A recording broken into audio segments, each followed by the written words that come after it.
Afternoon, everyone.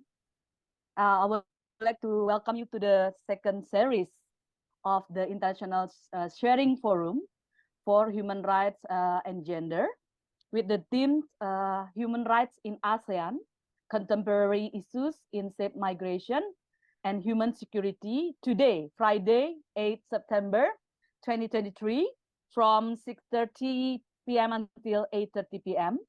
I'm Nukila Evanty, Executive Director of Women Working Group or WWG. This event actually was initiated by two fellows and alumni of the APIF, Asia Pacific Innovator Forum, Salzburg, Austria. In this session, we collaborate with the ASEAN Study Center and the Women's Study Center Batam International University. So recently, there have been numbers of events related to ASEAN that have been carried out and are significant.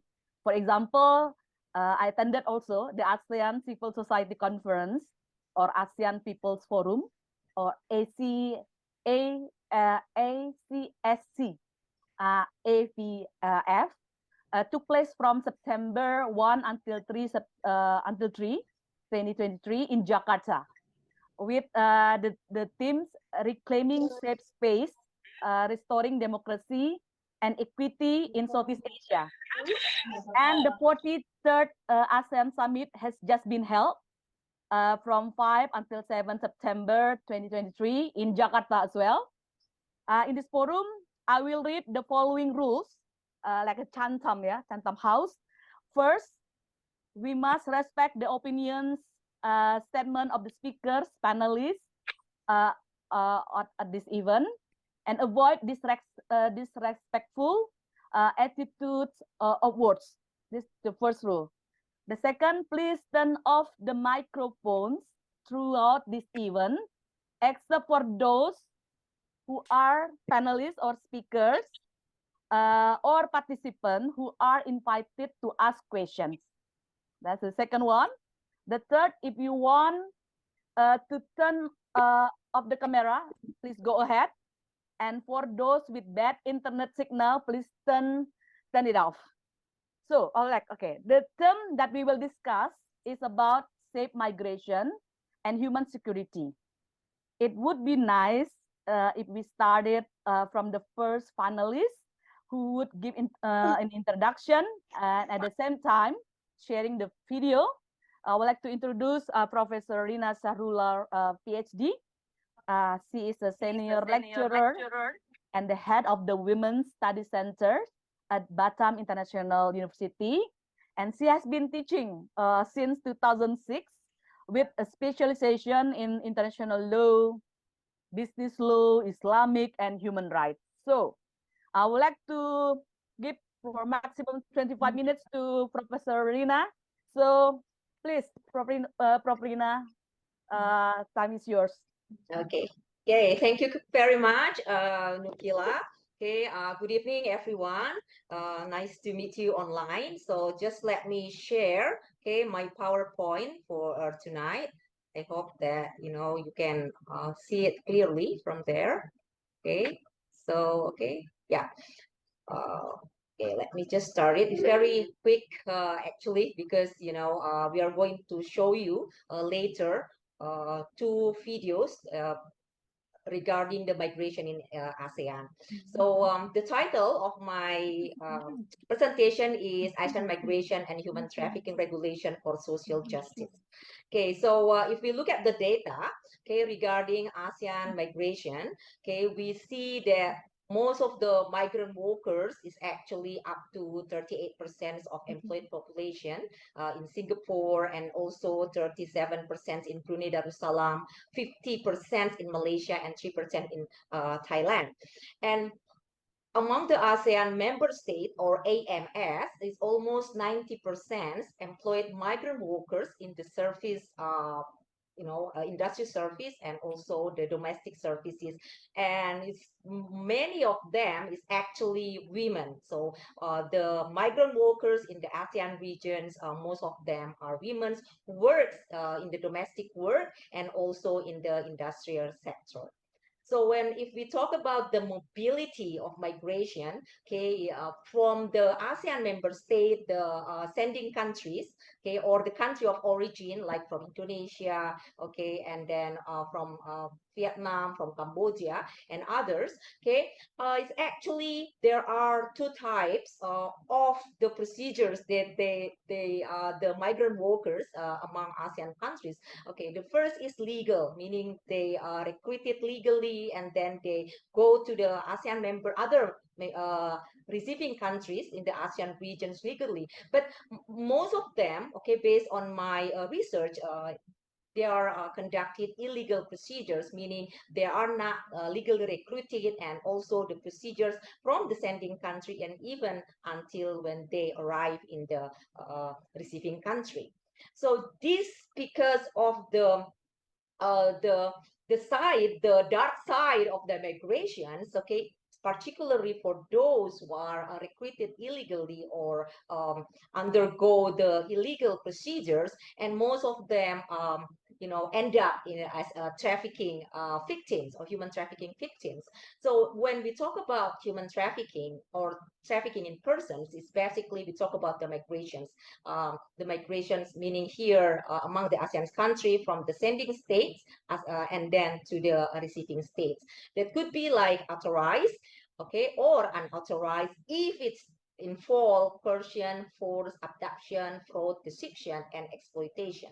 So it leads to the human trafficking. So human trafficking can be occur actually in internal, meaning from within the state of ASEAN member states. For example, someone from Eastern Nusa Tenggara is trafficked to Batam, okay, or okay from Indonesia to another neighboring countries. For example, from Indonesia, transit to Batam and then to Malaysia or to Singapore. But what we focus here is more in international trafficking because it's from host state, from the sending state, okay, or country of origin in ASEAN member states to the receiving state or the host states. Okay, so as we look at it here, again, I talk about the elements of human trafficking or trafficking in persons. There should be action, means, and purposes. So it's actually it's under it's governed under the Article 3 of the United Nations Trafficking in Person Protocol, or probably you heard about the Palermo Protocol. Okay, so there should be an action, okay, which is an action by the traffickers in the form of recruitment, transportation, transfer, harboring, or receipt of persons. And then also the means. What are the means? It could be like force or threat of force or other force of coercion, abduction, force, and others that I already mentioned before. And then the purposes. So there should be the exploitation. Okay, there should be an exploitation. The minimum is the exploitations like the prostitution or forced labor, slavery, or servitude, or removal of organs. So these three, okay, elements only for men and women. Okay, it's not for the children because those who are under 18 years old. Okay, the means is not necessarily be there. So only if like the action and the purposes are clear, and then it can be tracked from the action of the traffickers, and also the purposes is so clear, and then the elements of trafficking in persons for the children is already occurred. So let's see what happened with the rank of each states. Okay, from each year, okay, United States of America is actually making the rank. Okay, and for ASEAN country, we look at it Brunei Darussalam in the tier watch list. So what does mean the tier watch list? And here is the countries which the government does not really fulfill the minimum standard, okay, about the prosecution, prevention, okay, and then the Kingdom of Cambodia is tier 3. So if it's tier 3, okay, and tier 2 watch list is quite dangerous, meaning it's the bottom, but Indonesia, okay, last year was in the tier 2 watch list, but now it's better because it's a tier 3. uh, the Lao Democratic Republic also in tier 2, okay, and Malaysia, okay, I probably our friends from Malaysia will talk about it, migration and other stuff, okay, it's in tier 2 watch list, and Myanmar, okay, in tier 3. That's we're lucky because in among the ASEAN member states we have 2 countries at least which is in tier 1, which is the Philippines and Singapore, and then the Kingdom of Thailand in tier 2, and Vietnam is in tier 2 watch list. So what this means, from the ranking, which is every year, it's submitted by the United States state government, seeing that it's actually in ASEAN member states, okay, the variety of the rank relating to how to manage and how to handle human trafficking is very different. Some countries are very good in handling it, but there are 2 countries like those, Cambodia and also Myanmar, in still tier 3. So meaning, okay, it's not fulfilled the minimum requirement uh, in order to protect the human trafficking victims.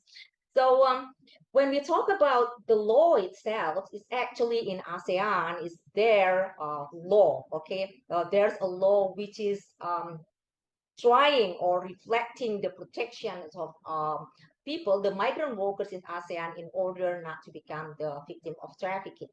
But as we understand that there is an ASEAN Charter, okay, and then there is a ASEAN Human Rights Declaration. So from this, okay, the ASEAN Charter and then ASEAN Human Rights Declarations, we have also the ASEAN Declaration on the protection and promotions of the rights of migrant workers. So there are 2 regulation relating to human trafficking. One side is from the migrations, and one is more a specialist law, which is actually focuses on the human trafficking itself, or the trafficking in persons. So there's also ASEAN consensus on the protection and promotions of the rights of migrants, and ASEAN guidelines on effective return and reintegration of migrant workers. So this is more on migrant workers, but okay, if the migrant workers, okay, happen to be the victim of human trafficking, ASEAN actually provides also the laws, okay. For example, the ASEAN declarations against trafficking in person, particularly women and children, ASEAN conventions against trafficking in person, especially women and children, or we call it active criminal justice responses to trafficking in persons, ending impunity for traffickers, and securing, this is what we call it ASEAN practitioners guidelines. And also we have ASEAN leaders joint statement in enhancing cooperations against trafficking in persons. Okay.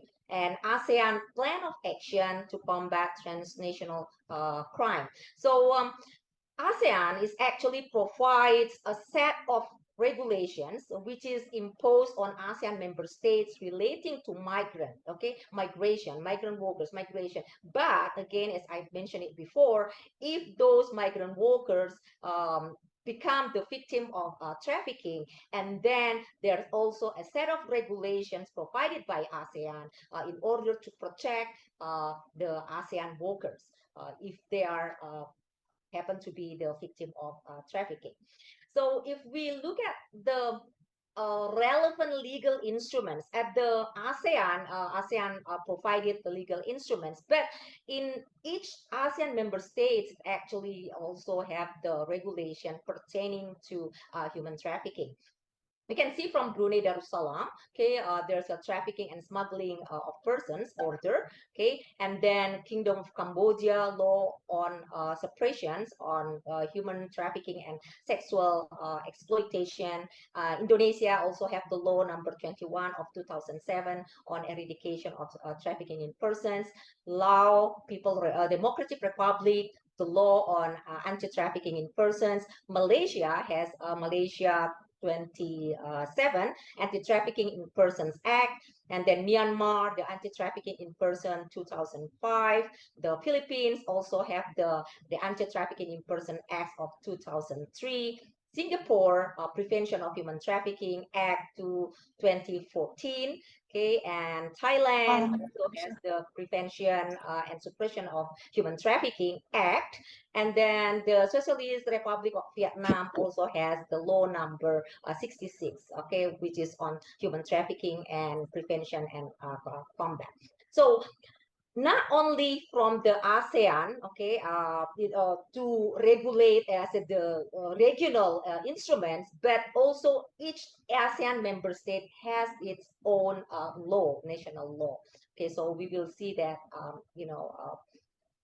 how this law is going to be implemented.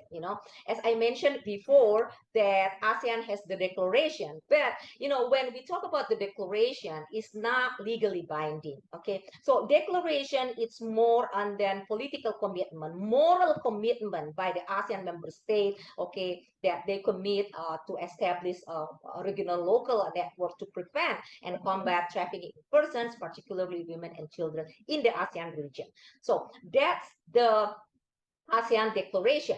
But okay, we have also the convention. So when we talk about the convention, it's different from the declaration because the convention is legally binding. So the ASEAN member states has to the obligation to impose this, to adopt this in their national law, and then to respect and also to implement the active or this anti-trafficking convention, ASEAN anti-trafficking convention, which is actually cover prevention, yeah, okay, protection, assistance, and promoting international cooperation. So what are the significances of the active provisions? As I mentioned before, it covers about prevention of trafficking, victim protection, enforcement, and monitoring compliances. So actually, as ASEAN member states, because the ASEAN member states, they have to comply with the active provisions, and there is a monitoring compliances, which is okay under that instrument itself. Okay, and also we have the ASEAN Plan of Action Against Trafficking in Persons. Okay, so it covers strengthen the rule of law and border control, okay, and also prosecute trafficking in persons cases, okay, and strengthen regional cooperation. Because as I mentioned, like people from Indonesia are trafficked and sending to Malaysia, for example, or sending to Singapore, or okay, people from Cambodia, okay, they are trafficked and then sent to Thailand. So there's a lot of cases among the ASEAN countries, so that's why there's an ASEAN plan of action. Okay, and also the scope, okay, the scope that we talk about this, the action plan is also cover prevention, protection, law enforcement, and prosecution. Probably most of you will ask about law enforcement because sometimes it's beautifully regulated, it's there, but then it's very weak in the law enforcement and prosecution. And also there is a regional and international cooperation and coordination. So what is really the cooperations, okay, among the ASEAN member states? We have ASEAN Pol, yeah. We also have MLIT, is mutual legal assistance in criminal matters.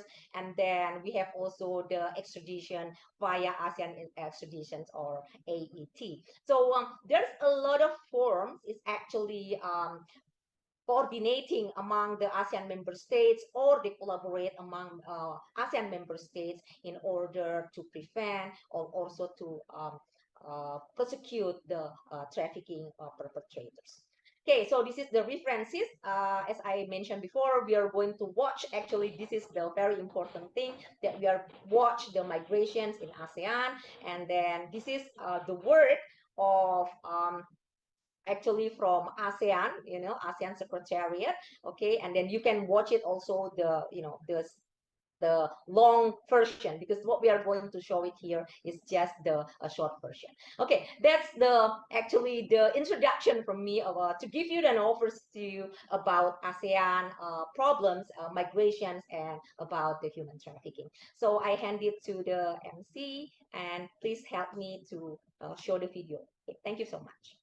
So, Ibu Ninne, Yeah, maybe, I think is Miss Nukila going to share or our admin will going to share? yeah, I think Yeah. admin will share. Okay. Every journey begins with a dream.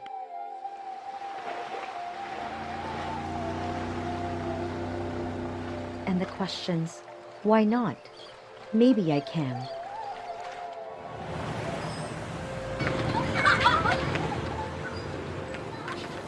Many believe that in the land where opportunities await, there is a risk worth taking, no matter how far, how lonely, and uncertain. The journey to a better life, reminders for a safe migration experience with decent working conditions in ASEAN. Reminder 1. Inform and involve your family in your decision to work abroad. It is important to discuss and decide as a family your plans and possible changes throughout the time that you will be apart from them. It is also important to be aware of the risks you may face and where to seek help once abroad. Your family has a role in this process. Reminder 2. Make an informed decision. The decision to work abroad is the first part of every individual's migration story. Each step is equally important, which is why proper orientation and guidance are a must. Based on the ASEAN consensus, it is your right as a migrant worker to know matters about your employment and employment-related conditions. All countries of origin conduct mandatory pre-departure orientations to educate and guide aspiring job seekers to make informed decisions. Specialized pre-employment and post-arrival or on-site education programs are also available in selected countries. Typically, these pre-employment, pre-departure, and post-arrival orientations would last for hours or days. Attendance at these specialized orientations is extremely important for migrant workers to have realistic expectations and an informed decision that leads to their preparedness and safety. Reminder 3. Protect yourself. Know about safe and fair migration. Be careful in any of your transactions. Finding employment in any ASEAN country has a process, and there are always legal requirements that you need to comply with. What are these legal documents? Passport, employment contract, visa, medical certificate. Reminder 4. Secure your hard-earned money. There are many ways that you can send money back to your family. Often, the safest way is to send money via banks. Remittance centers are authorized online money transfers. Reminder 5. Understand what to do when in crisis. Working in a foreign country is not without its risks, but being a regular migrant with complete documents will boost your protection against these risks. However, there are exploitative situations, whether documented or not, that you may encounter when working in other countries. Exploitation? What should you know about this? Exploitation is any situation in which an employer abuses their authority and harmfully uses a worker for their benefit. If your employer does not pay your salary or forces you to work longer hours without overtime pay, this is an indication of abuse or exploitation. The European Union and the International Labour Organization outlined 8 signs of labor exploitation. Strong indicators, excessive working days or hours. Medium indicators, bad living conditions. Hazardous work, low or no salary.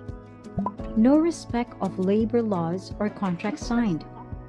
No social protection such as healthcare insurance, etc. Very bad working conditions. And wage manipulation. When you decide to report and file a complaint, you will be generally required to present the following. Reminder 6. Know your helplines. Some migrant workers fear to ask for help, while others are not aware that such basic rights and mechanisms are in place. But there are support systems or people to guide you while you work abroad. Who are these support systems? Your recruitment agencies or labor recruiters. The embassy and the labor attachés. Migrant Workers Resource Centers or MRCs. Trade unions. Civil society organizations or CSOs or NGOs. Reminder 7. Coming back prepared and ready to reintegrate. After completing your employment contract, returning and reintegrating to your home country is the final stage of your migration journey. Under Chapter 5, Article 26 of the ASEAN Consensus, countries of origin are responsible to develop a reintegration program for returned migrant workers and their families. Reintegration includes social reintegration, economic or financial reintegration, and psychosocial reintegration. The countries of origin establish enhancement of skills and abilities, vocation and entrepreneurial training of the returning migrant workers and their families. Efforts have also been made to provide skill certification, job placement, and livelihood options through reintegration programs to inspire more migrant workers to better prepare for their return. Working abroad is filled with challenges and opportunities, but with the right information and preparation come better protection and empowerment for every migrant worker. Let your desired future for you and your loved ones be a reality. Make the most out of your journey here in ASEAN by choosing what is safe and fair for everyone.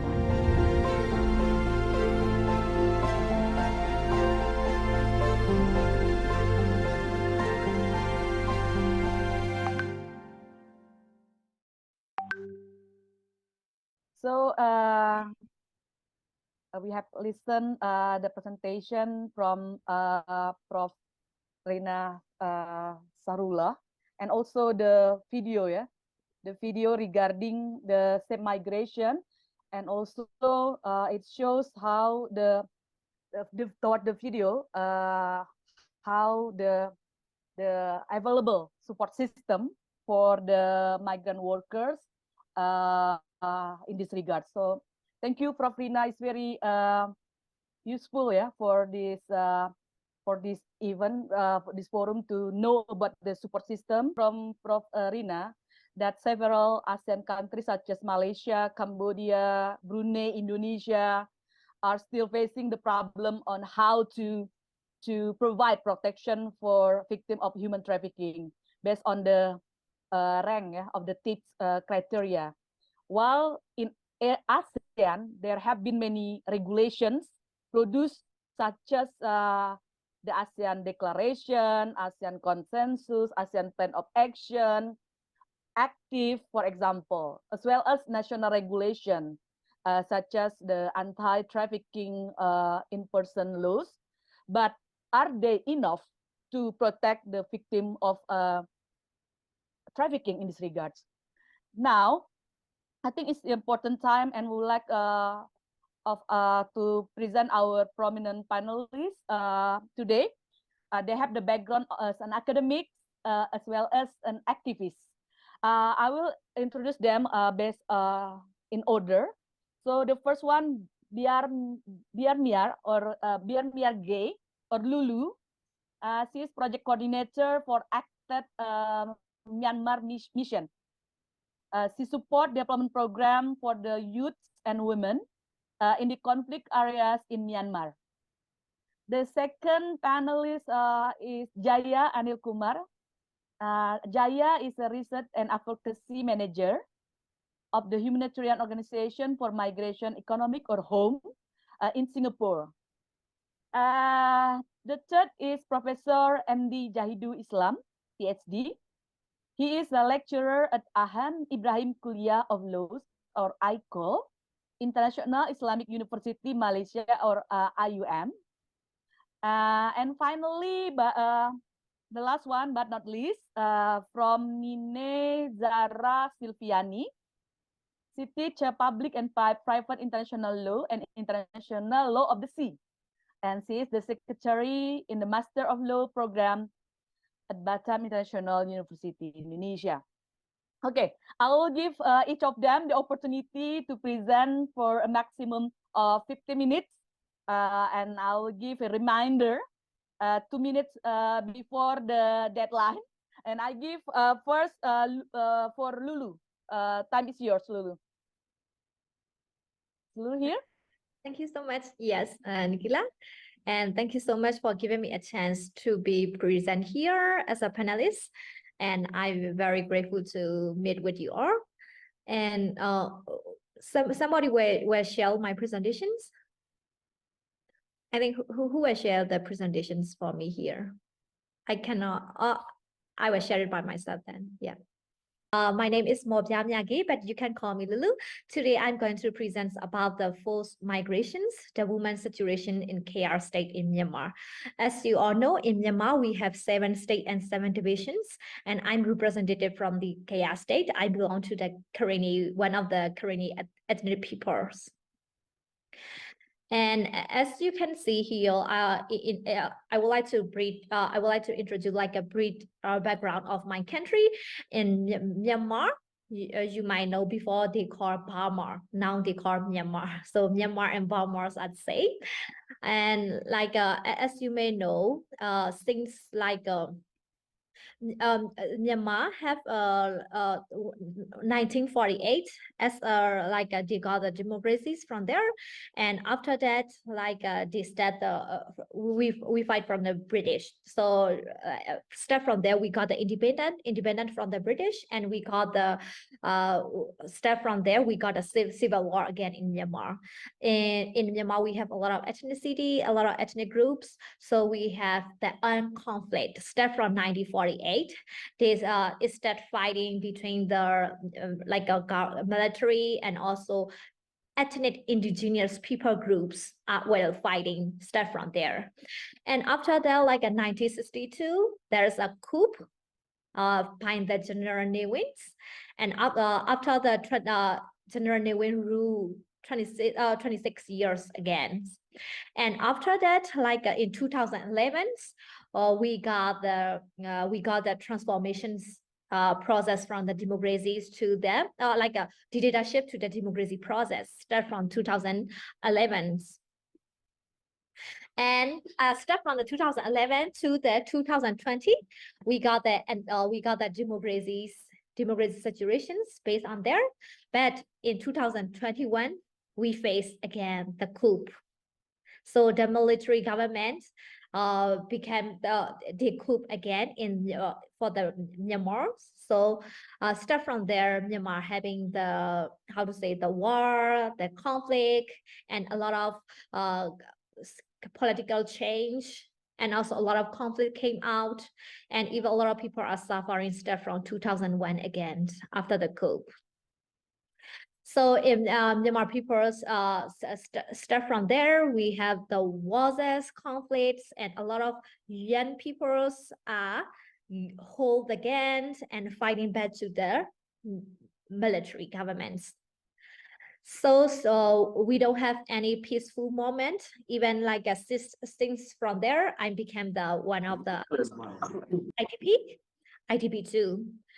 So The coup situation is not like before. In the previous time also, we stay under the dictatorships.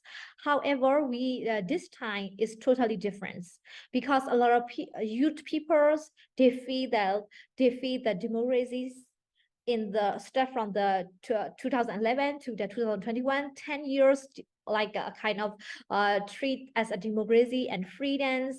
They did not accept anything this coup recent coup situations. So they refuse to go back to the military rule, and even the military government, they doesn't like how to say till now they are also fighting with the youth groups, ethnic groups, and a lot of fighting situations and conflict situations ongoing in our country. So based on that situation, it came out that we are facing like a forced migrations. We don't want to migrants. We are not choose to be migrants, but it came out that we are forced to migrants. For example, how to say, for my state peoples, like a Kenya state, we are never choose to go to the Thailand, even though based on the conflicts, we have to migrate that to the Thailand sites to become a refugees, and some of them internally migrated to become an IDP, internet displaced people. So we are forced by this conflict to become in doing the migration internally and also outside of the country too. And as you may see, this chaos state, Kenya state, you can see the chaos state is very small state among the Myanmar, and we are also very less populations. However, we having in this state, we have been fighting for almost 3 years already. So a lot of people are suffering, a lot of people are displaced, a lot of people are homeless, a lot of people are jobless too. So they have to be staying in the outside of the country, or they have been moving around as an internally displaced person in the whole Myanmar. And also like a lot of people are some of the for example middle class people, they could able to move to the other city, other place.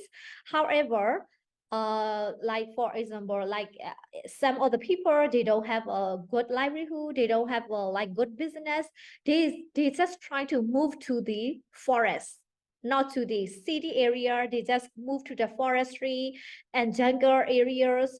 They stay as an IDP in there. They build with the tarpaulin as a camps. So in this kind of situation, we need a lot of, they need a lot of like medicine, food supplies, and everything. Since they are staying at the jungle and forestry, there are no market, there are no good transportation, there are no roads, those kind of area, or people are currently like moving in there.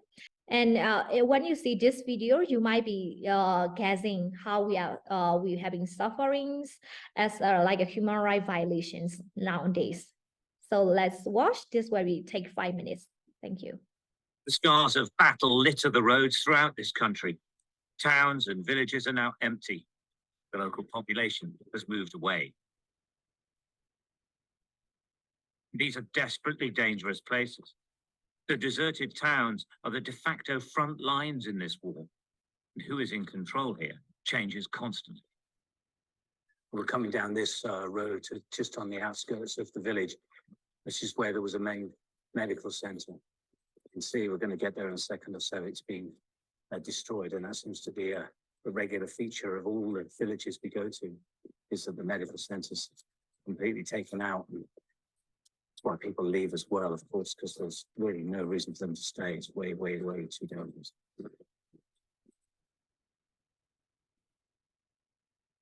The destruction of medical centers and schools and the continuous danger makes normal life impossible. Absolutely nowhere is safe.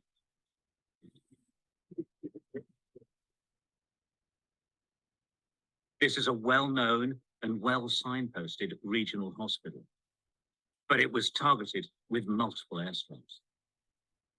Schools are targeted too.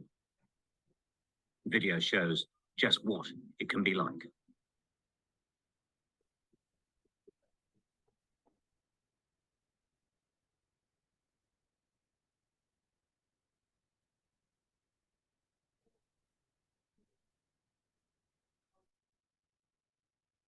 jet fighter is bombing them.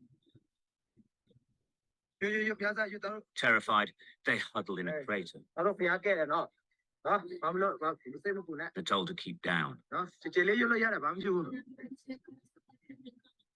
They pray together. 我教你们教 War is always bad, but this is surely intolerably wrong. 教你们教你。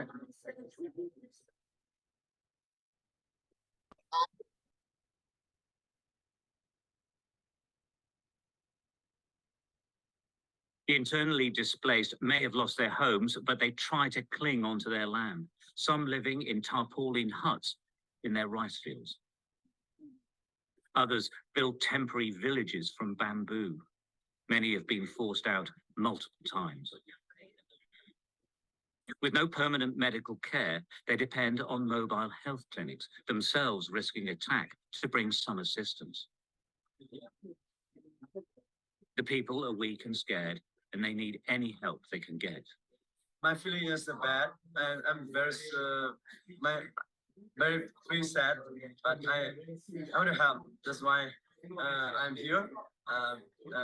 They also need our help. But this medical aid is fleeting and barely scratches the surface. They treated 204 people in just 3 hours. In truth, they could be here permanently. Well, this is turning into a major humanitarian disaster. People are already living in abject poverty, but now, with the fighting continuing, there's virtually no proper healthcare left. This clinic is all these people can hope for. And clinics like this are being attacked on a daily basis, leaving these people with absolutely nothing. As I say, disaster, probably crisis already, it certainly is. St. Matthew's Church was destroyed as Myanmar government forces withdrew. It was done on purpose, a scorched earth policy designed to send a message to opposition forces and to local civilians that nothing is sacred. There was fierce fighting here. The resistance forces eventually took the town back, but it was too late for the community's much-loved church.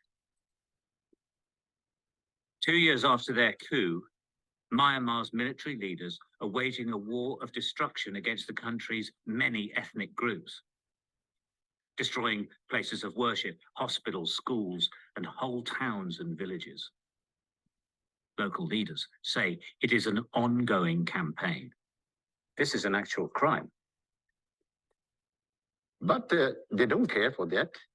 They don't care the world or the outsiders, and then they just do what they like. So this is what we are suffering from.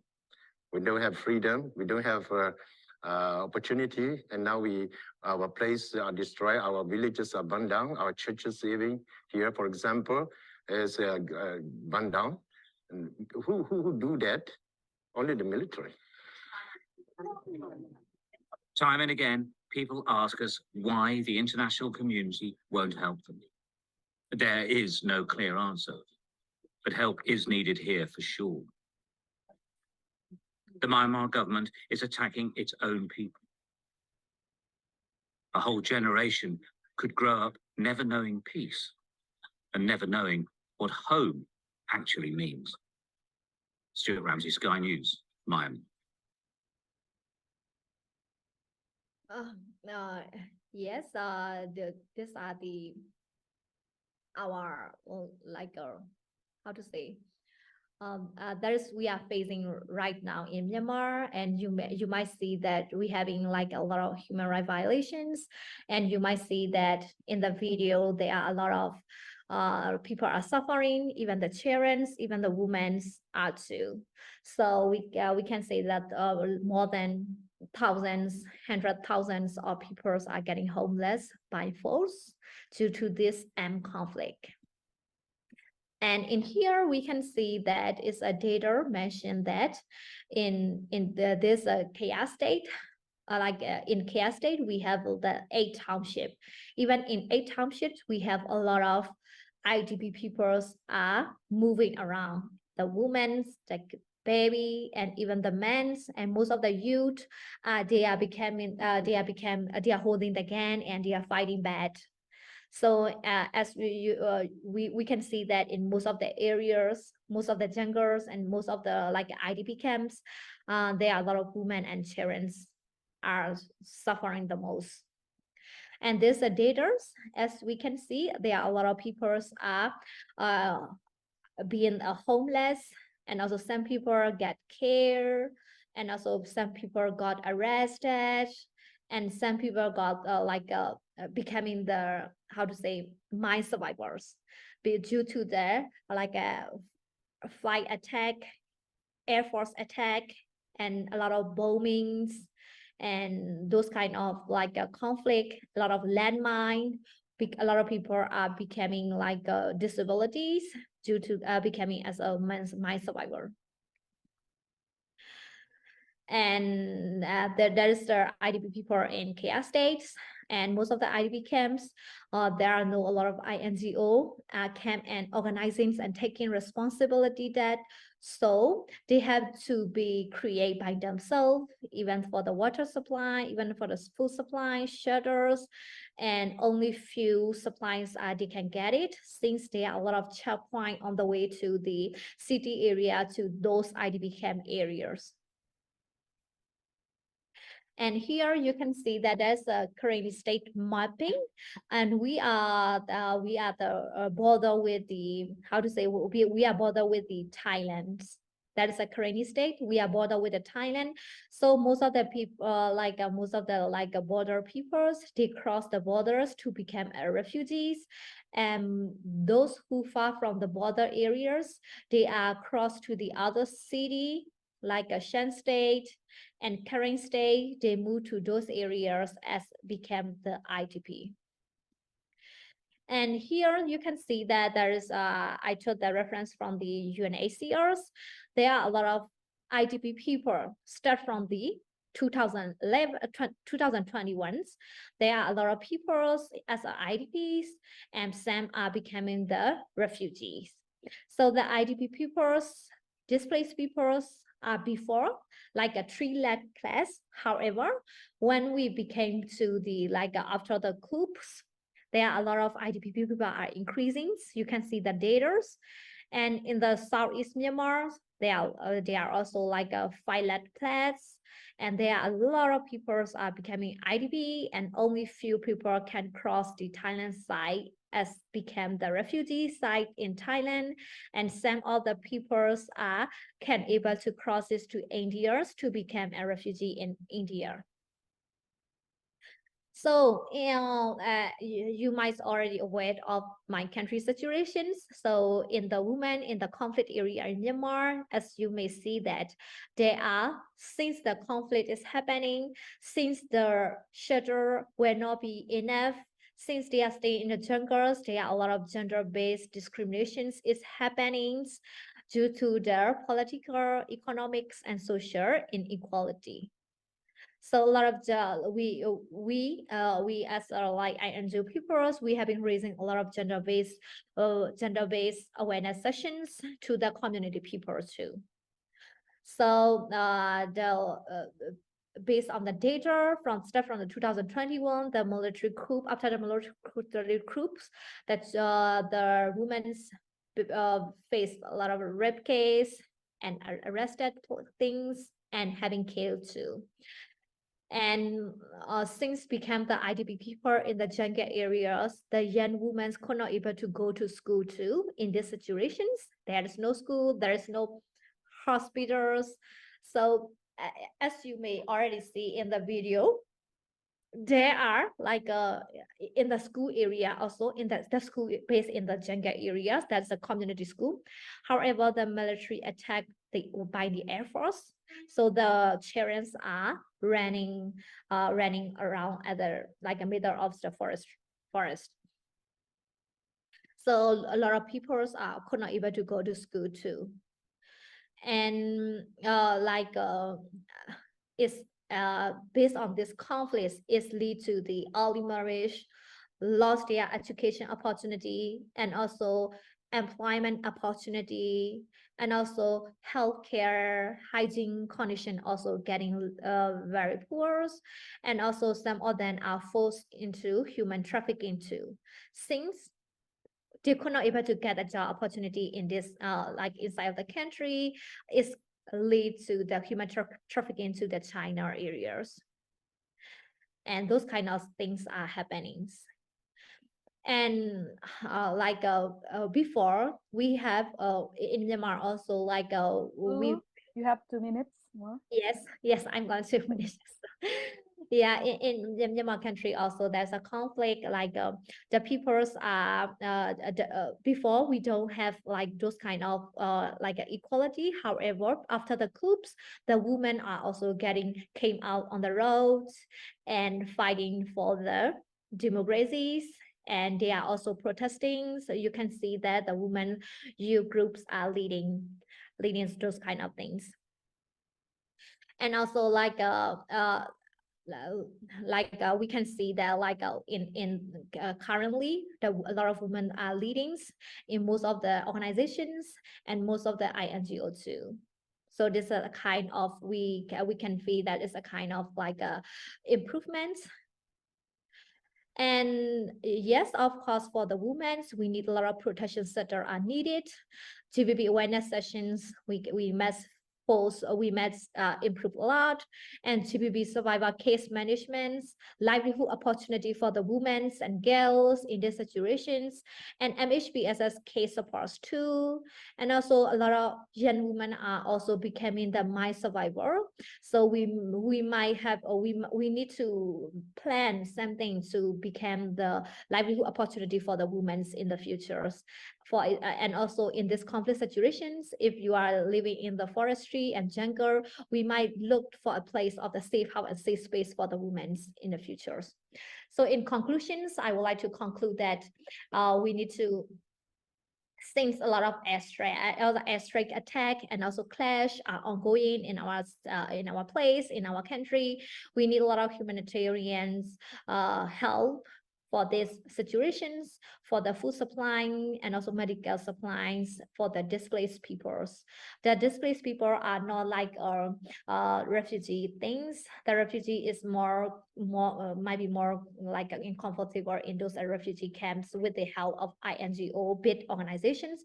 But as for the IDP peoples, they are losing their hope and they are losing their homes and staying inside of the country and moving around and looking for the chance to survive. Yeah, thank you so much. Thank you, Lulu. Yeah, it was a really great presentation because as we can hear from Lulu, the situation in Kaya State, particularly Myanmar, was full of coup, military government, lack of peaceful moment. It created the displaced person or IDPs, internal displaced persons. It is very sad, yeah, the situation in Myanmar. You can see the face of the children are scared, women, and there doesn't seem to be any lack of medical assistance, shelter, and help. A situation like this really destroys the freedom and rights of the people under the military. The government of Myanmar, as highlighted in the video, is attacking their own people. So Lulu highlights the need some protection, like a safe place, particularly for women. Okay, thank you so much. So I'll turn to the next panelist, Jaya Anil Kumar. Jaya, please, from home, Singapore. Time is yours, Jaya. I will share my screen right now. So today my presentation, I hope everyone can see. Yes. Okay, so basically my presentation today will focus on migrant domestic workers. So just to give an overview of first, what is my organization about?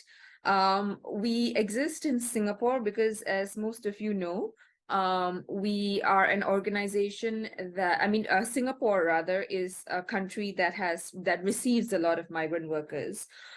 For migrant domestic workers particularly, we receive them from all over ASEAN, from Philippines, from Indonesia, from Myanmar, from Cambodia as well. So we are basically a receiving country, and we help low-wage migrant workers, so domestic workers, and workers who are present in the construction industry, for example. We have a huge number of these kinds of workers and they tend to be men, those from the construction industry, and those from, of course, migrant domestic workers, they tend to be women. And I'll touch on this a little bit more about the gendered aspects of, the work that is done by the domestic worker. So what we do is basically direct services.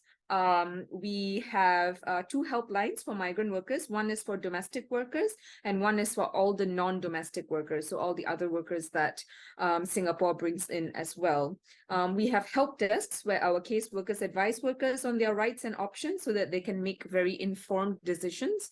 Like you saw in the previous slide, one of our key tenets is actually empowerment, because oftentimes low-wage migrant workers come to Singapore not knowing what their rights are, not knowing what they can and cannot do in a particular situation.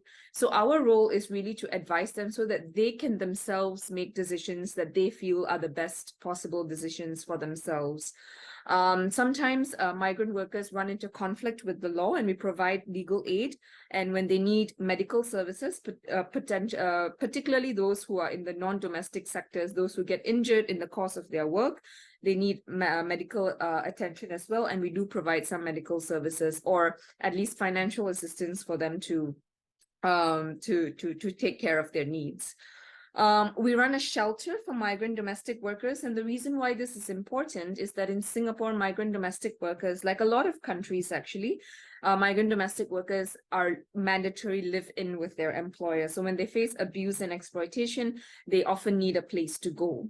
And lastly, we run an academy for domestic workers who on their rest day, they can, come and learn and upskill themselves as they wish to. We run English classes, computer classes, cooking, baking classes.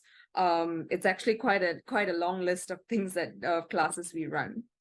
So let me go into my presentation proper, which is about the situation of migrant domestic workers in Singapore.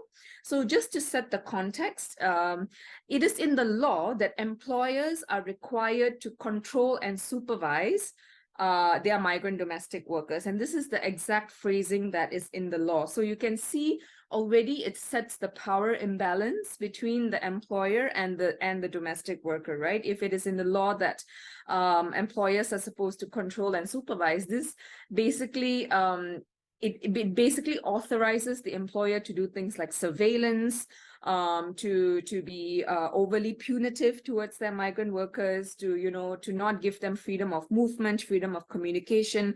So this sort of sets the tone of what domestic workers are subject to.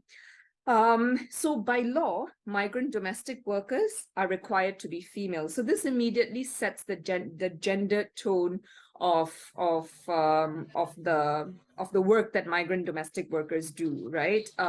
Because unless there are very, very good reasons for a migrant domestic worker to be a man, by default, all migrant domestic workers have to be women. And, there is, of course, all these links towards, domestic work coming naturally to women, and that women are, they are more suited towards domestic work. And these kinds of ideas, of course, become more entrenched when you have a law that says that all domestic workers are required to be women. As I mentioned earlier, there is a mandatory live-in requirement. So it is against the law for domestic workers to live anywhere but within their employers' homes. Now, there is this concept of the security bond that exists in Singapore.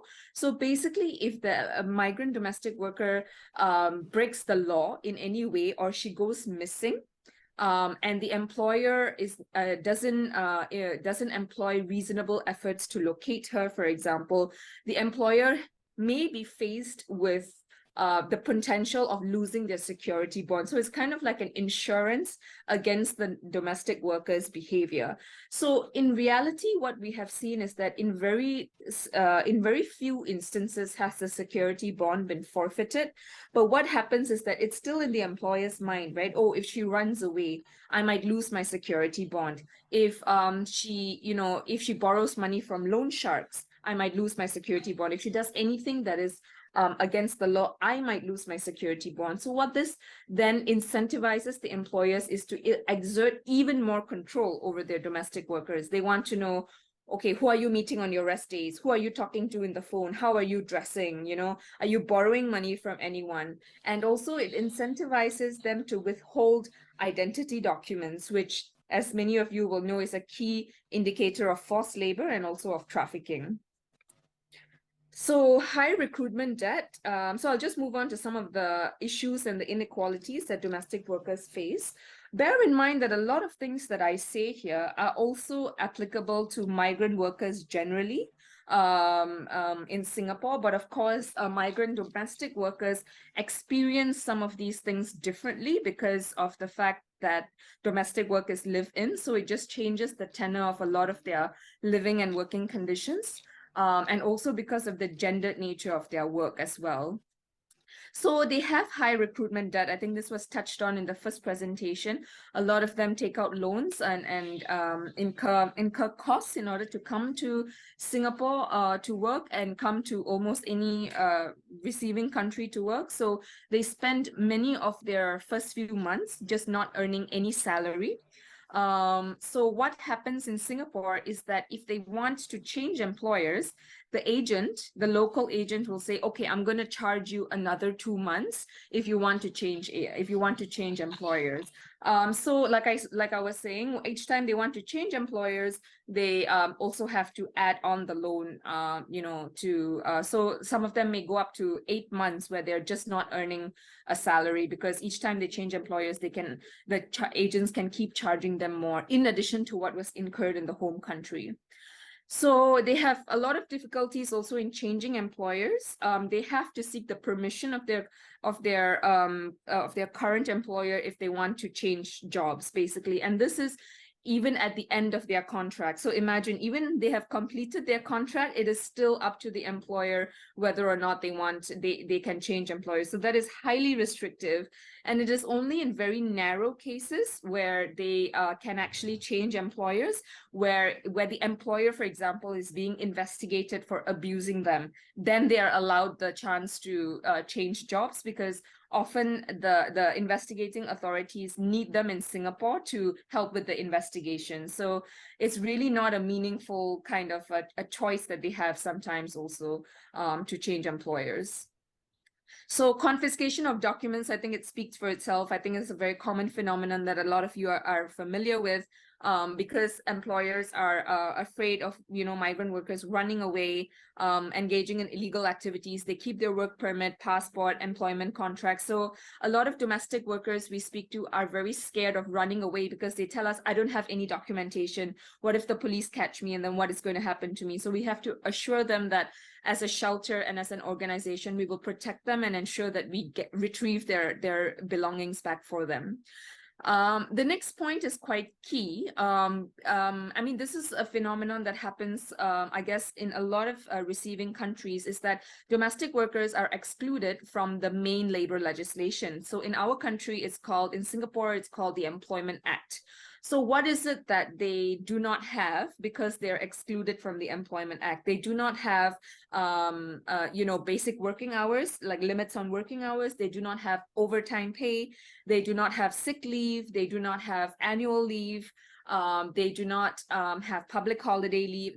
Very basic working rights that any other workers in Singapore would have is not given to them. And the reason why this was stated, and this was stated in Parliament many years ago, the reason why they're not included in the Employment Act is that domestic work is considered different from other forms of work. So you can already see the links between, okay, first the law says domestic workers have to be women, and secondly, you're saying that domestic work is different from other forms of work. So this sort of entrenches that idea, the notion that domestic work is not real work, right? Although many research reports, many articles have recognized domestic work as actually a form of semi-skilled labor.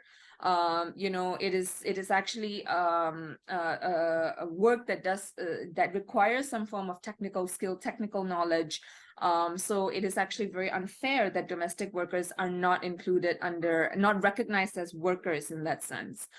In a similar way, they are not excluded from the Work Injury Compensation Act. So this act allows anyone who is injured in the course of their work to claim for compensation. So again, you see that because they are not recognized, like domestic work is not recognized as real work, and therefore domestic workers not recognized as workers on the same plane as other workers, they are excluded from the Work Injury Compensation Act. And it's a sense of lack of, it's not professional work, right? Domestic work is not professional work. That's why it's not the work that will really injure you in the way that requires this compensation, right?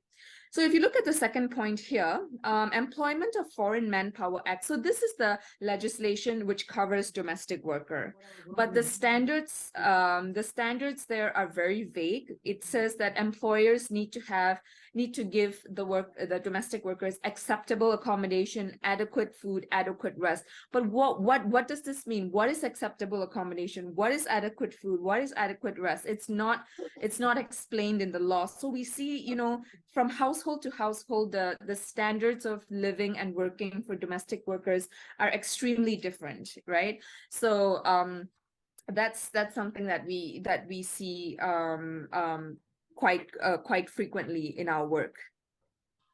So social discrimination. So female migrant workers are not allowed to get pregnant. If you are found to be pregnant, you are deported. Your employer will be asked to buy a ticket and send you home, and you will often be disbarred from re-employment in Singapore for a period of time. So we have seen domestic workers who have been discovered to be pregnant by the authorities, and they have been asked to go home. And when they try to reapply, they are not able to, like the application is just blocked. So there is a requirement that they have to go for 6 monthly medical examination to check if they're pregnant and to check if they have, other communicable diseases like tuberculosis, syphilis. So it's a very invasive, it's a form of surveillance, really. It's invasive. It's not entirely designed to actually protect the health of the worker, but rather to make sure that they do not have all these things that they're not supposed to have. And if they do, they have to, sort of go home. So I hope the kind of factors that I've just described sort of gives you an idea of how a lot of migrant domestic workers are very susceptible to forced labor situations. That this is something that we see quite regularly, because the live-in situation, together with the all the kinds of power imbalances that exist, make them very vulnerable to a lot of cycle of debt, a lot of coercion, a lot of deception. That sort of lends itself to forced labor or trafficking situations. So this is an overview of a domestic worker's journey. So first she goes through a recruiter. She then arrives in Singapore, and the local agent will match her with the employer. She starts to work, and like 9 out of 10 of them have a salary deduction. And then they start working, often with very, very arbitrary living and working conditions, because it sort of varies from household to household. And at the end of the employment, there is either the contract renewal, a transfer, or repatriation. So even for the work permit to be renewed, the permission of the domestic worker is not necessary. So the employer can just renew the work permit, even if the domestic worker wants to change employers, like I mentioned earlier. So I think I have time for maybe just one case study. So I'll just focus on Rahayu. Rahayu was a domestic worker who was repeat, as you can see my notes. Rahayu, she was abused very badly by her employers, not given any rest days. She had no mobile phone. Just on the topic of rest days, About 10 years ago, Singapore mandated that each domestic worker will have one rest day a week. However, these rest days could still be paid off. So we did see a lot of domestic workers who just had no rest day because for 4 Sundays, all their rest days were paid off. So earlier this year in January, the government changed the law so that one rest day a month cannot be paid off. So we call that the mandatory rest day. So the other 3 rest days can be paid off, but that one rest day a month cannot be paid off. This was actually in response to a very horrible case of abuse of a Myanmar domestic worker that led to her death. Which of course led to a lot of public outcry and asking, why wasn't she able to seek help? Which led to this mandatory rest day. But in Rahayu's time, it was still able to pay off like all 4 rest days. So Rahayu did not get any rest. She had no mobile phone. Her employers did not allow her to have a mobile phone. Eventually her abuse, she found a way to run away and report her case to police, and then she came to our shelter. So you can read this for yourself. She developed what was called a cauliflower ear because she was repeatedly punched in her ear by one of her employers. She had to sleep in wet clothes, and she had to like record her mistakes in a mistake sheet. And this was basically very demeaning demeaning kind of situation for her. So when she came to our shelter, like I said earlier, if your employer is being investigated, you can work. But she was so traumatized by her experience that she didn't want to seek any kind of new employment.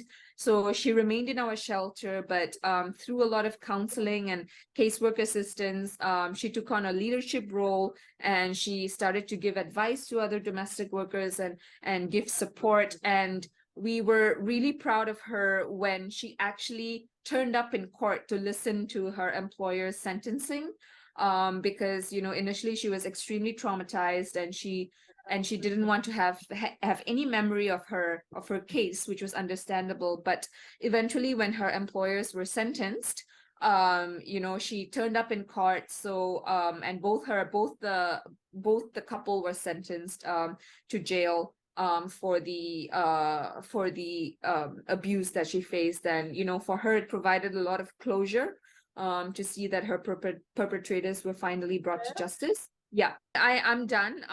That's it for my presentation. I don't want to take up too much time. So yeah, thank you so much. Thank you, Jaya. Was very interesting to hear your the work that you do, and also the case that you brought to this forum. So I would like to highlight what Jaya has been presented, that the situation of the domestic worker, maybe all around the world, the law guarantee in Singapore, the law guarantee the employer to control and supervise their domestic workers. Hello, who's talking? Can you turn off the mic? Hello. Thôi, sửa tập cái này sao vậy? Đấy là rồi giá là management. Hello. Can you turn? Boleh ini management. Dia boleh bukan untuk umum. Mesti juga bukan umum. Hello. Tao này chơi tao. Này tao买nào không? Minta dari orang.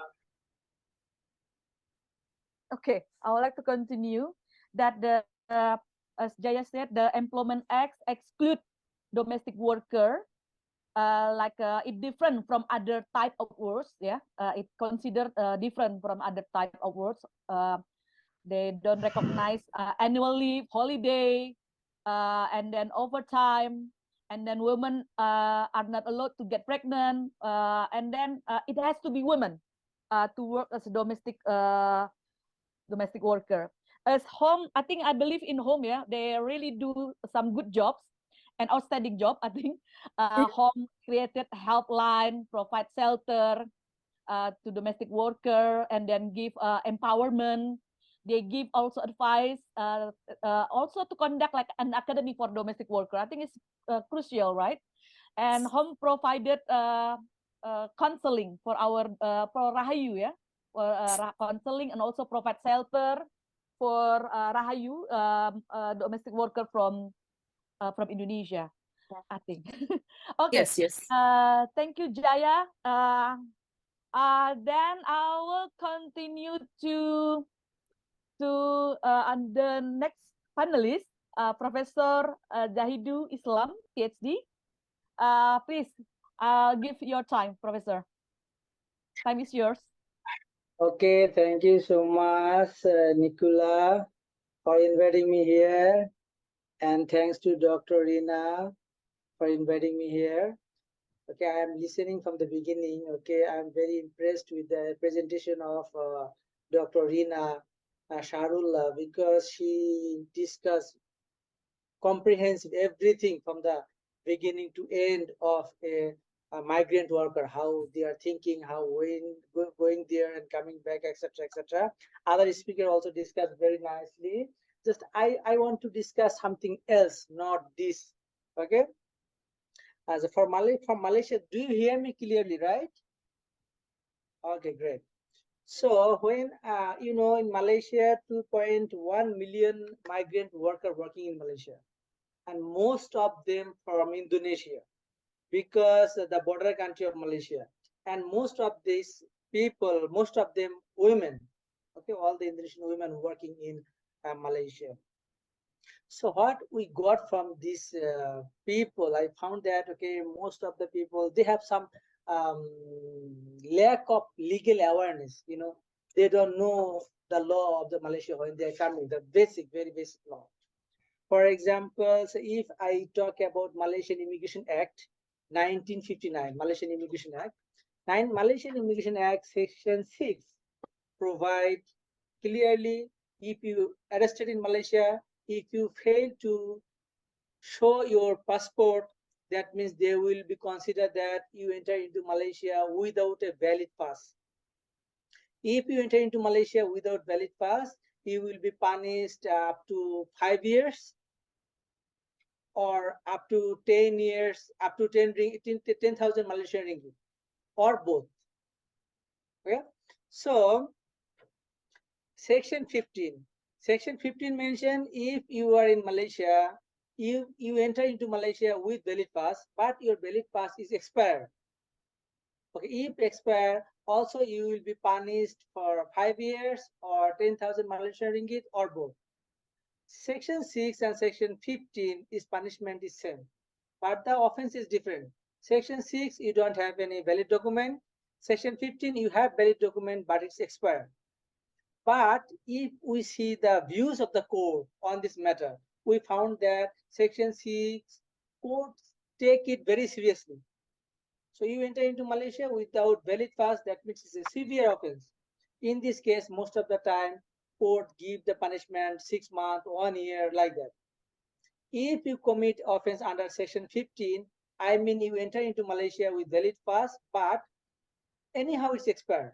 Maybe the agent failed to submit on time, or they applied for the visa but they didn't get it.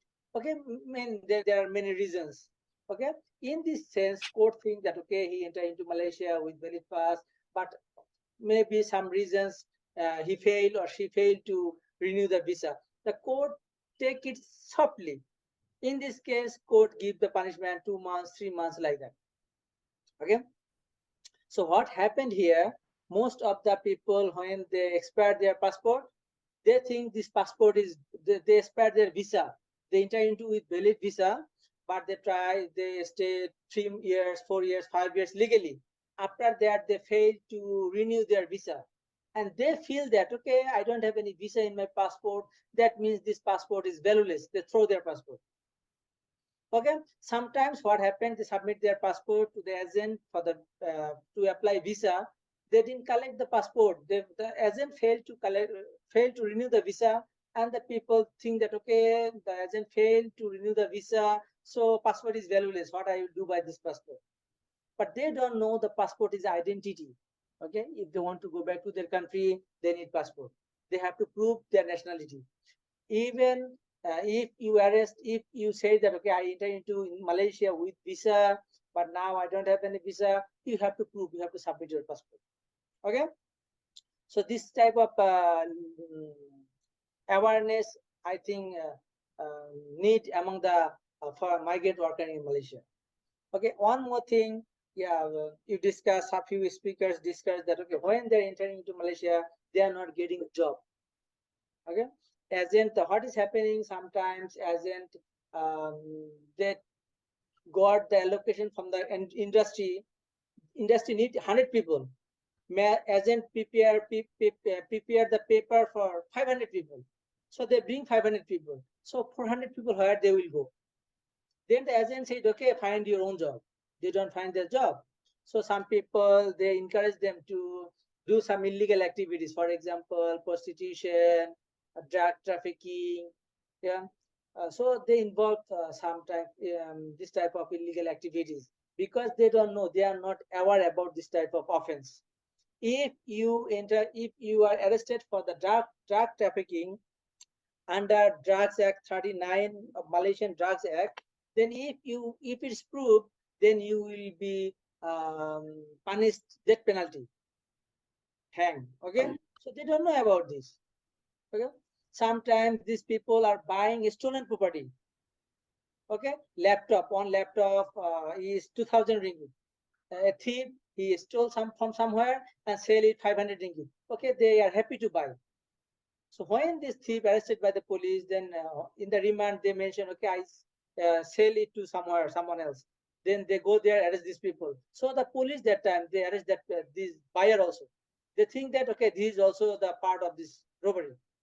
So they bring allegation for gang robbery. If you are convicted or arrested for the gang robbery, that means you will be punished up to 20 years. You know, it's huge punishment.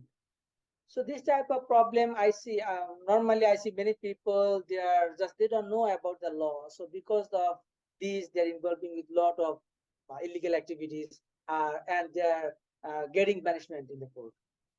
Okay.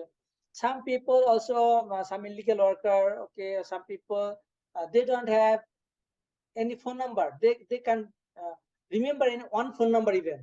When they're arrested by the police take all the phone, all the necessary valuable things.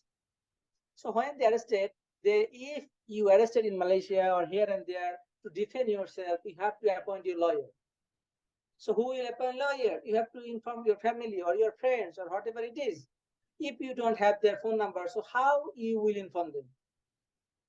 Okay, so I asked people, okay, can you inform your friends? They can appoint a lawyer. They said, okay, one, I can remember phone number. All the phone number in my phone. The police take my phone. So it is very important. You people are working here and there. You are so try to know the basic law of this country. Okay. Okay. And human trafficking. Yeah, it's a very serious problem in Malaysia and other ASEAN countries because in Malaysia have lot of lack of labor shortage. So people want to go there, but the government approval is maybe 1 million or 500,000. But some people, the agents, they are going Indonesia, other countries. Okay, let's go Indonesia, Malaysia. We have a lot of work there. Okay, they are taking maybe $5,000, $1,000, $2,000.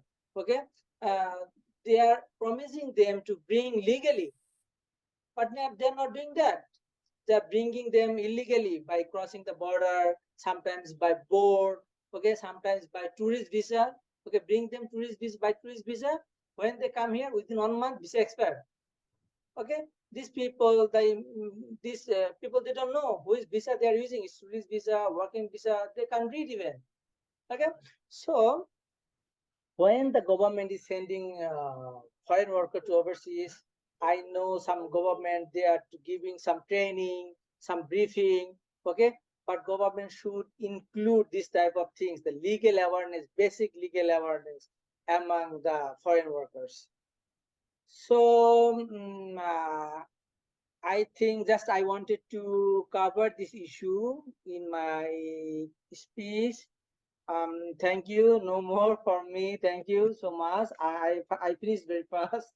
I have to go for another program actually. So if you have any question, I mentioned in my email address in the chat box. Please don't hesitate to knock me. And again, thank you for inviting me here. Okay, hope in future I will join with all of you again. Thank you so much. Thank you, Professor Zahidul. Okay, I would like to conclude what Professor Zahidul has have mentioned, that domestic migrant workers in Malaysia who generally come from Indonesia experience a lot of discrimination and also punishment due to their ignorance of the laws, legal system in Malaysia. For example, Professor Jaidu mentioned there is a lack of legal assistance for domestic domestic workers. Migrant workers who face legal problems, for instance. According to Professor Jaidu, the government needs to provide legal awareness to those migrant workers. Okay, I can conclude like that. Professor Jaidu, good luck. Thank you so much for your presentation. Now I'm going to next and the last, the last our panelists. I will give the floor to Ninne Zahara for your presentation. Time is yours. Okay, thank you, Miss Nukila, for the time and also the screen. Become the last is make me quite nervous because everyone has talked and anything that I want to share before. So maybe in this session, I'd like to share some experiences from UIB's ASEAN Study Center, because I'm really thankful that I am invited in this. Maybe before I start, I'd like to saying thank you to Women Working Group and also Women Study Center UIB, that already want to collaborate, that willing to support our program, the international webinar to celebrate the 56 years of ASEAN.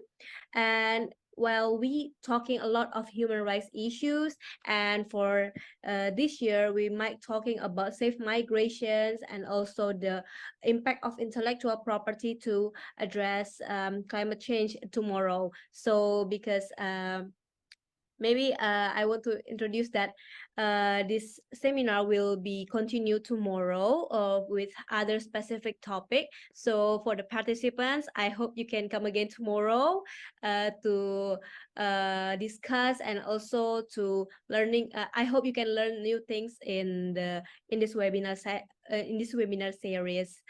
Okay, so for today, maybe I will talk not too much about the potential of future technology, but still in the scope of a safe migration in ASEAN. But I would like to share that about ASEAN Study Center in Universitas Internasional Batam. Actually, the ASEAN Study Center has found out since 2017. We working as under the Directorate Kementerian Luar Negeri regarding ASEAN, and also ASEAN Secretariat. And the vision of the ASEAN Study Center is to become a leading research center in regional area for Southeast Asian studies with a specific focus on Indonesia and ASEAN community. This will be achieved through an interdisciplinary and cooperative approach. Yeah, so because the UIB itself is located in Batam, so we really hope that we can do a lot of research regarding not only human securities but a lot of the border issues in Indonesia and regional of ASEAN. Anyway, we have some activities that we have done before this year webinar. Yeah, we routinely do some webinar, and the topic is mostly about human rights issues and also the human security on the land and sea. Maybe because the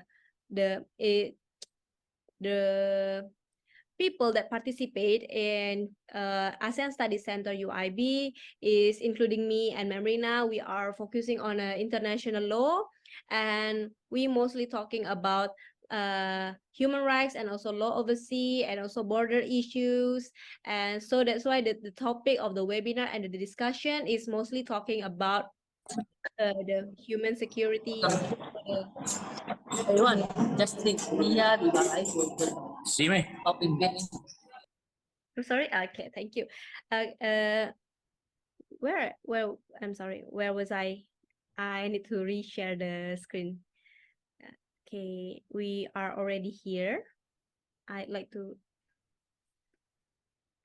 Okay, do you see the screen now? Still at our activities. Yeah. So this is two from some of our activities regarding the webinar that talking about human rights issues in ASEAN.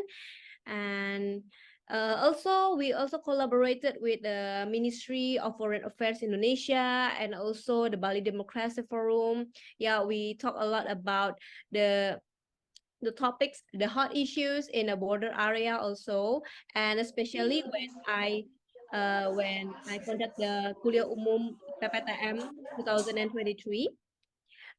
In this topic, we mostly talking about the safe migration and the human security issues regarding the potential of human trafficking in especially in Riau Islands, which conducted by like we say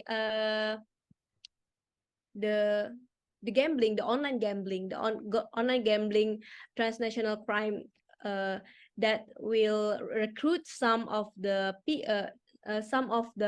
young people from Indonesia who can speak English or Mandarin to become like from Indonesians say like they are the admin of the gambling, the online gambling. So they have some terms for this type of worker. It's called admin slot like that. And then we talking a lot about the recruitment of the online gambling workers recruiter in this seminar. Yeah, I made it offline back then. And also the Bali Democracy Forum, we joined it hybrid. Recording in progress. We're joining it we join it hybrid from UIB and also online. Also, we make a collaboration with the lecture program in Universitas Internasional Batam, especially the Faculty of Law. We make a collaboration, and outcomes is become the we are trying to make magazines that talking about the ASEAN issues, ASEAN contemporary issues, and analysis through the international treaty law in ASEAN regional. So there are some our activities in ASEAN study centers in Universitas Internasional Batam, and we're still open and very welcome to make a collaboration with other parts and other institutions that we are really happy to make another collaboration with other institutions in regional or outer of the regional, national, even international. Well, talking about safe migration in ASEAN, of course, there have been talked so much before me, especially about the human trafficking and the some crimes issues. So maybe I will talk another type of things because safe migration is ASEAN is like a new promotion between ASEAN and European Union to promote and ensure the safety and welfare of migrant workers employed in ASEAN member countries. So this is a collaboration also interregional, like between European Union and also ASEAN, to prevent exploitation, to improve access to health and security services, and ensure that the migration process occurs safely and orderly. And also, this aims to address human security issues such as human trafficking, undocumented migrant workers, and gender-related concerns in migration. And then we move to a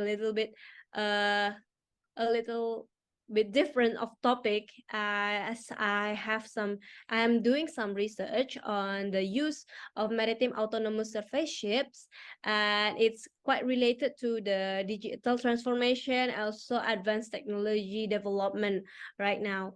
Yeah, as we know that the autonomous ships and also the autonomous underwater vehicle or any other like drone or anything has start to do remotely and automatically, and it aims to make an efficient surveillance and reduce risk of casualties that usually happen in the manual vehicle, in the sea, including on the sea or up above the air, or also like in the like electric vehicle they are developing now. So to make an introduction, I'll make it short. That what is the introduction of the maritime autonomous surface ship, or we can call it MAS. MAS is referred as a ship to varying degree can operate independent of human interaction, especially in the law of the sea itself.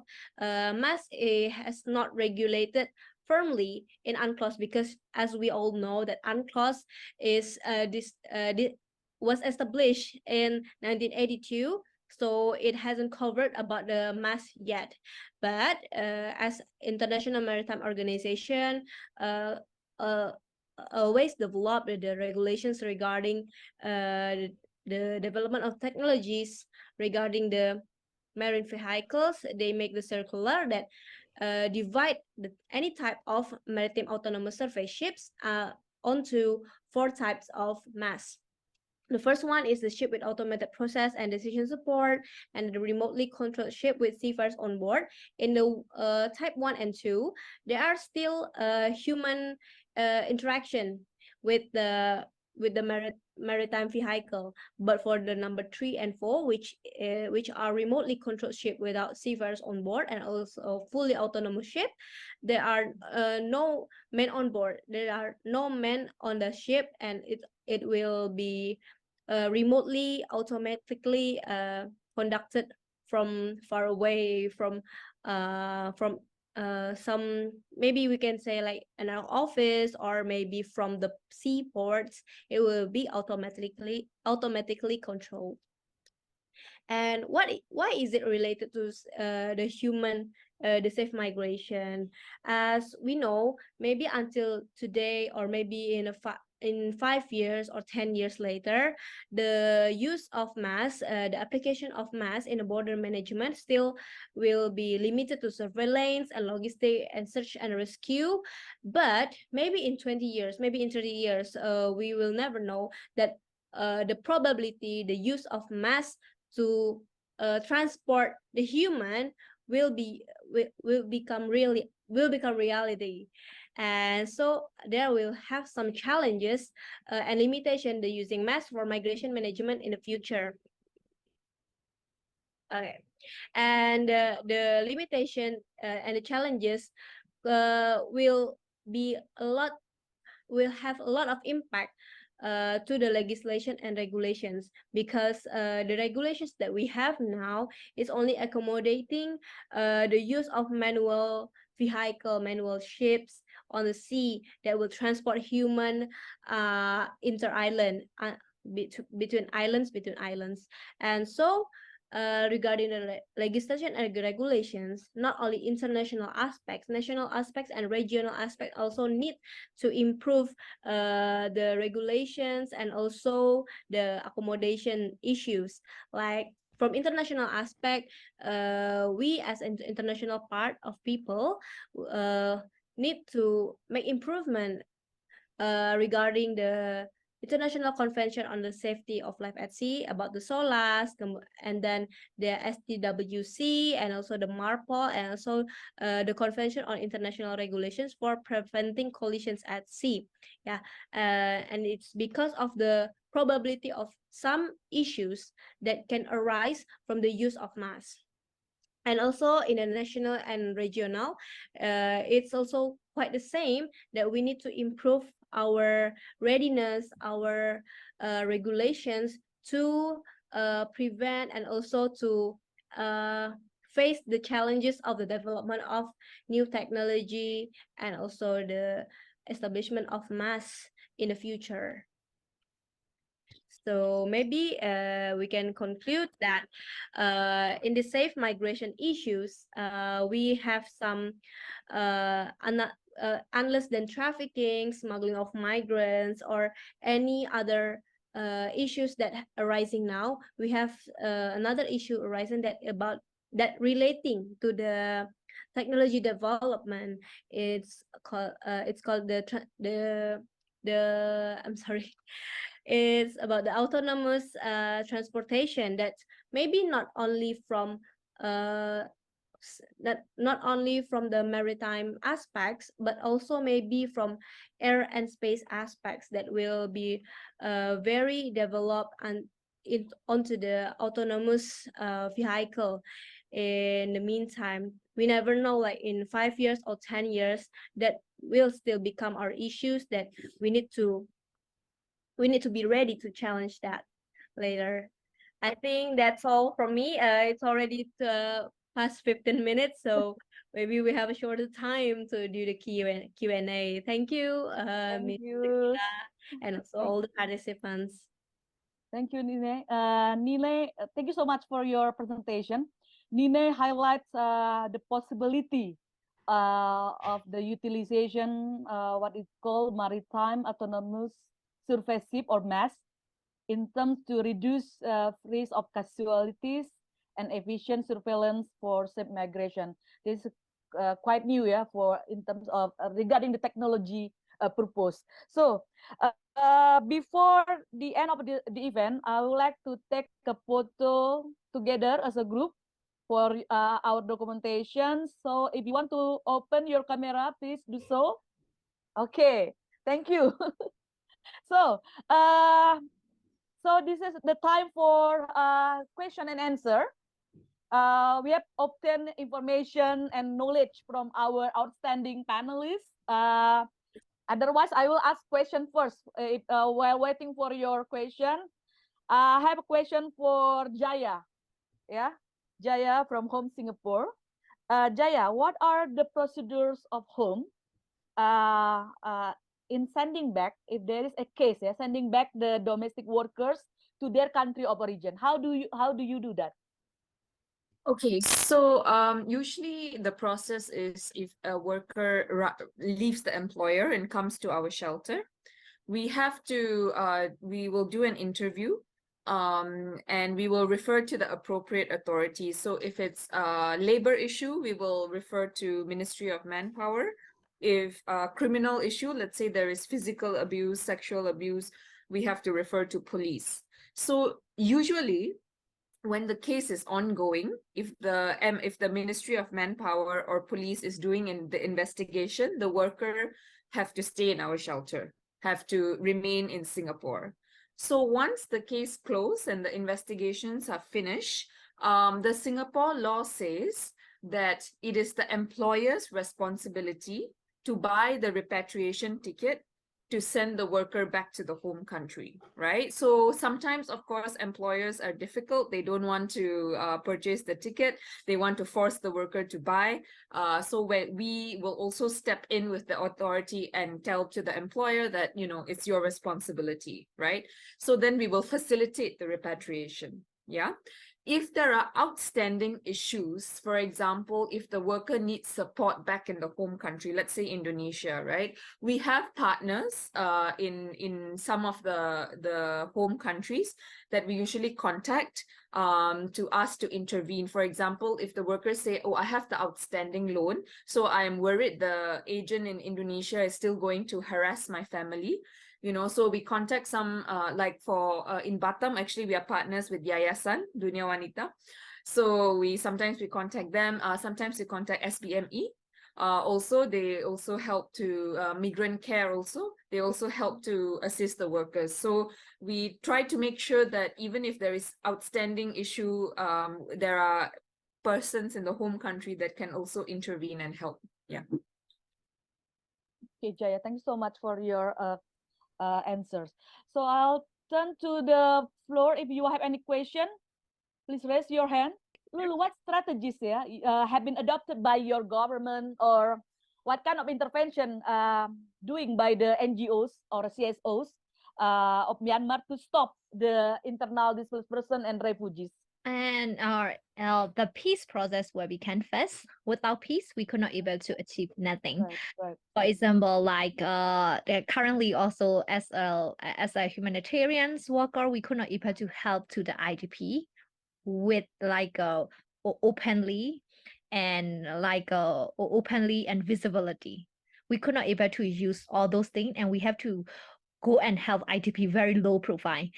So like in these situations, we having even the NGO worker or even the UN worker also is not safe because of the conflict situation. So without peace, we could not continue for even for the IDP, even for the other things, even for the talk. So peace should can fast, and we should bring up peace talk. After that, only we can able to be achieved step by step later on. Yeah, thank you. Thank you, Lulu. Yeah, thank you for the opportunity. Maybe my question is delivered to Miss Jaya from home Singapore.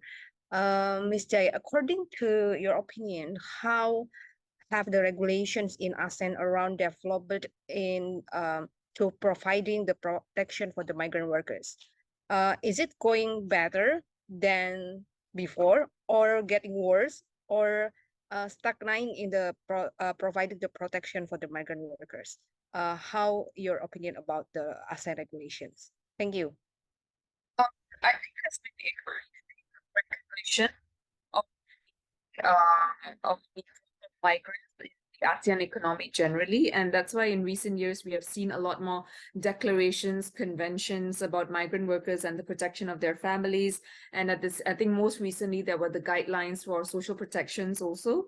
And also for migrant fisheries. I think this was very much discussed during the APIF where I was there as well. So I think there is greater recognition, but from the standpoint of where I'm seeing, at least in Singapore, what is the translation of these ASEAN documents to regional to local laws and local enforcement? That I feel is what at the moment. So I feel that, because there has to be also like regional and ASEAN led enforcement mechanisms to hold countries to account. And if I'm also looking at the standards that some of these conventions and ASEAN documents have set out, because everything is very consensus based in ASEAN, right? So sometimes you go for the lowest common denominator, which doesn't really help the situation.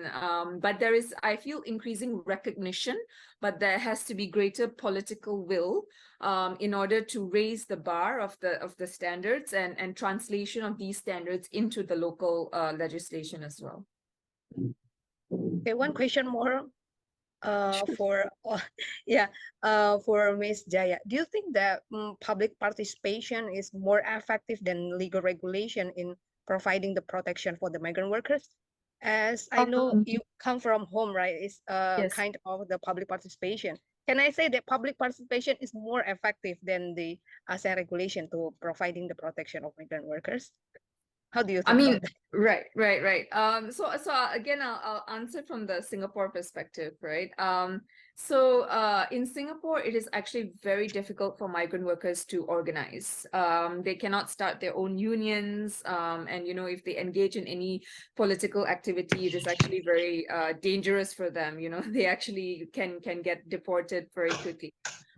So when you mean by, for me, the people's participation that is important in Singapore is the local population, because when there is the political will to say that, okay, our migrant workers are very important to our economy and very important to our sort of the functioning of the whole country, which it is, the local population has to sort of push the government in order to do certain things. I will give one example. So this is not related to domestic work, but it is with that someone is speaking quite. Belum selesai. Sorry, can you hear me still? Panas. Yes. Yeah. We can Okay. hear you. So I'll just continue. So for example, there is now a campaign that is led by there is now a campaign to make sure that there is safe transportation for migrant workers, because many of our migrant workers are being transported on lorries, on the back of the lorry. So it is a very unsafe form of transportation, and there is now the local population is now realizing that this is not ideal, and they are trying to get the government to change it. So this is what I mean when I say that it is important that for at least in the Singapore context, when you talk about people's participation, it is very important for the local population to get involved, because it is difficult for migrants to do that political sort of maneuvering within the country. So I hope that answers your question in some way, because in Singapore also we are very, at least in Singapore, we are always like, we will always say we do things our way, we don't really get influenced by international pressure or an international kind of, we will follow the international regulations, but we don't like get influenced so much if another country tells us to do something. It is always, Singapore will say, no, this is how we want to do it. We are unique. We want to do things our way. So that's why the local population has to really demand for the change. Yeah. Thank you, Miss Jaya. Thank you so much for all the panelists and also the participants here for until until today, until this minute. And then I would like to thanks for all of you and for joining the second session number second session. And I would like to let you know that don't forget for all of us here that we will have more event every month, which are the next one is session 3 with the theme gender dynamics in disaster impacts and adaptation in Asia on 14 October 2023. So stay tuned and thank you and all the best and stay healthy. Bye bye.